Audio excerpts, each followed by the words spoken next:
Salam alaikum, coucou à tous, j'espère que vous allez bien. Je vous retrouve aujourd'hui pour partager avec vous une nouvelle idée ftour pour le ramadan. C'est un ftour, on va dire, express.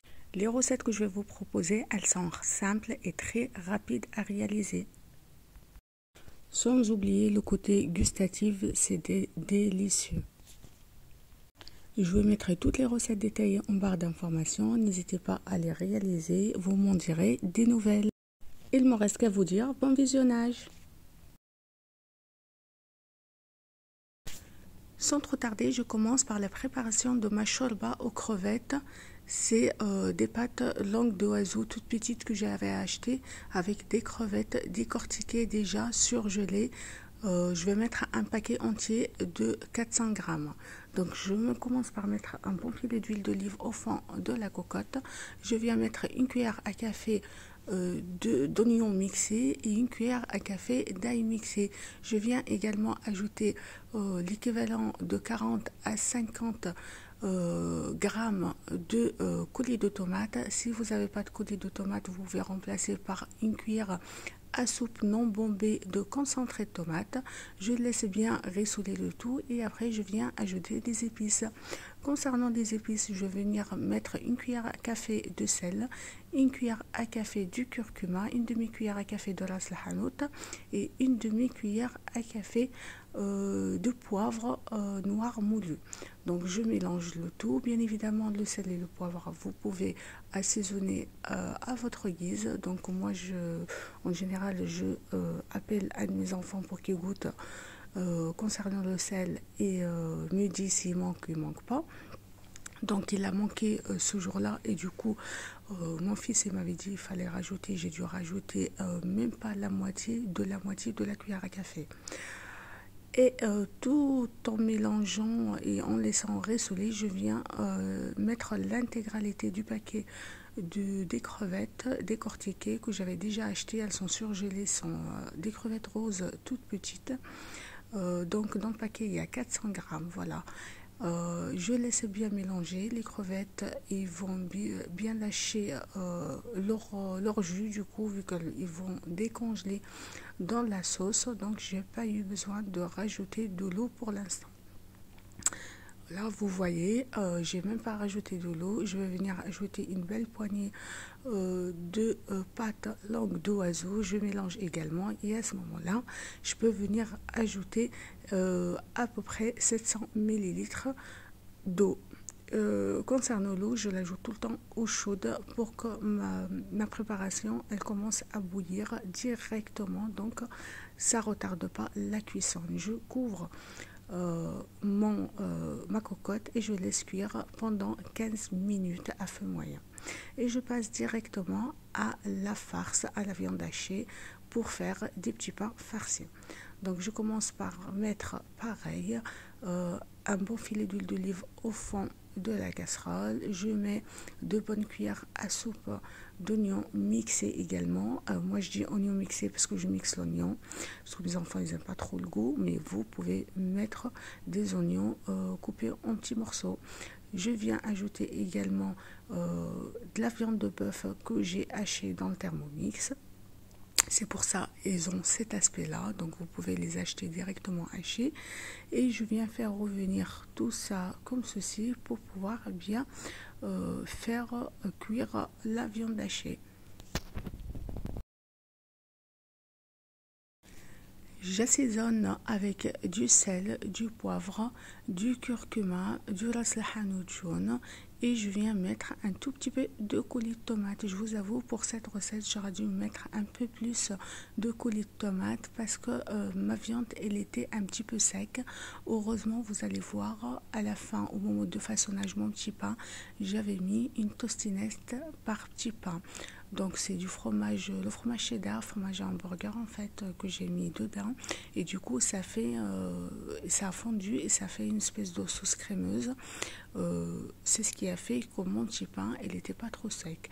Mais j'avoue, quand vous faites cette recette, je vous conseille de mettre soit un petit peu de crème fraîche entière pour avoir un petit peu de jus ou un tout petit peu plus de concentré de tomate pour avoir des pains farcis bien moelleux et la farce sera pas trop sec. Je suis venue ajouter 2 cuillères à soupe de persil ciselé et des morceaux de poivre surgelé. Je mélange le tout, je couvre et je laisse cuire sans ajouter d'eau. Ça cuit super bien, en 5 minutes c'est cuit. Après je vais laisser tiédir avant de venir farcir mes petits pains.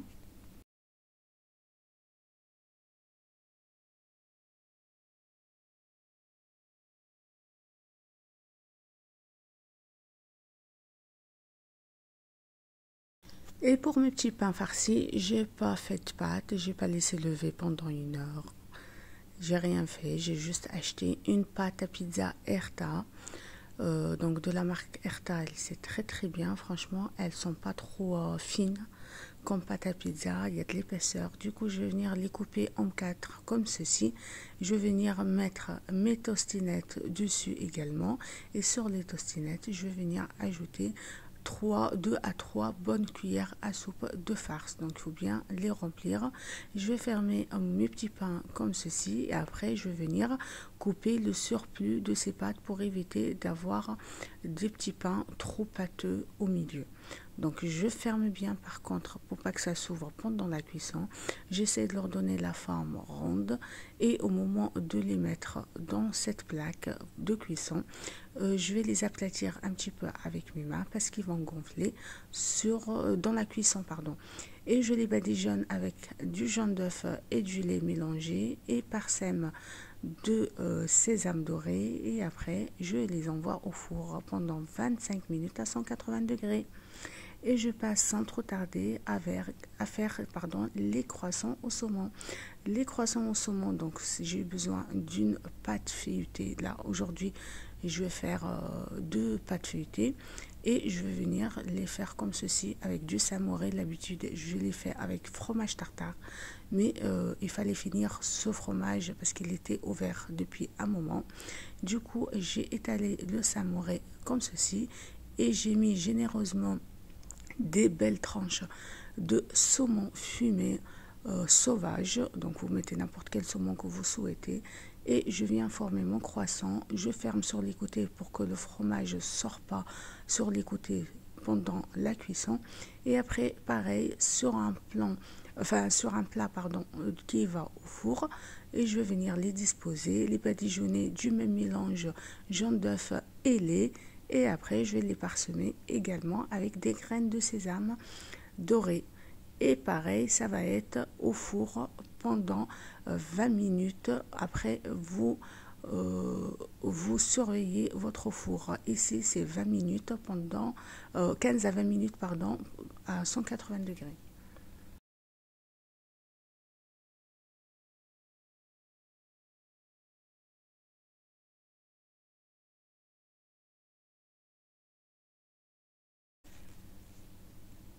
La troisième recette, ça va être des cheese naan avec de la vache qui rit, avec la pâte à pizza. Donc c'est une pâte à pizza Erta, là c'est que j'ai coupé en 4, que j'ai mis 2 portions de la vache qui rit dedans, que je viens fermer comme ceci, pareil, bien fermé. Et cette fois-ci, on ne coupe pas le surplus de pâte, on va venir juste l'aplatir avec le rouleau à pâtisserie. Vous inquiétez pas, ça sera pas très pâteux parce que ça va être bien étalé avec le rouleau à pâtisserie.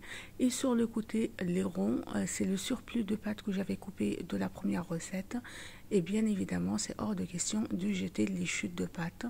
Je les ai préparées comme des nems, comme ceci. Et voilà, je les aplatis au début avec mes mains pour leur donner la forme ronde et aplatie. Et après, je viens finir de les aplatir correctement et y aller doucement pour pas percer les nems à l'aide du rouleau à pâtisserie. Je les mets de côté et je viens les faire cuire sur la poêle bien beurrée sur les 2 côtés à feu très très doux pour qu'ils soient bien cuits de l'intérieur. Et je passe directement à la 4e recette. Là, j'ai des aiguillettes de poulet. Donc des escalopes de poulet pardon, que je leur ai ajouté du sel, du poivre et de la sauce spéciale potatoes.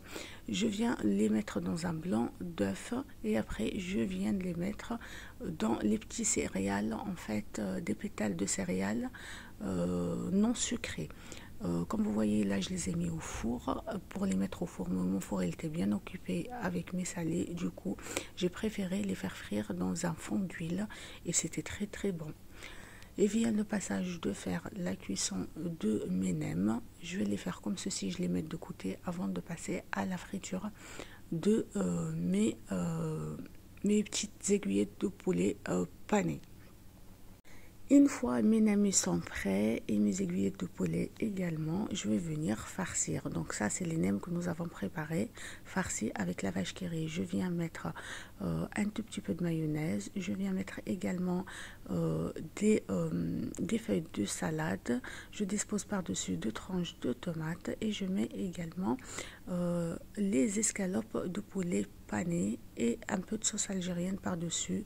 Regardez-moi ça, c'était un régal. Et voilà les assiettes du ftour. Nous avions 4 assiettes parce que nous sommes 4 à jeûner. Et franchement, c'était un régal, c'était délicieux. J'espère que vous réaliserez ces recettes. Moi, j'ai mis 1 heure pour tout faire parce que j'avais filmé. Donc, ça demande plus de temps quand on filme.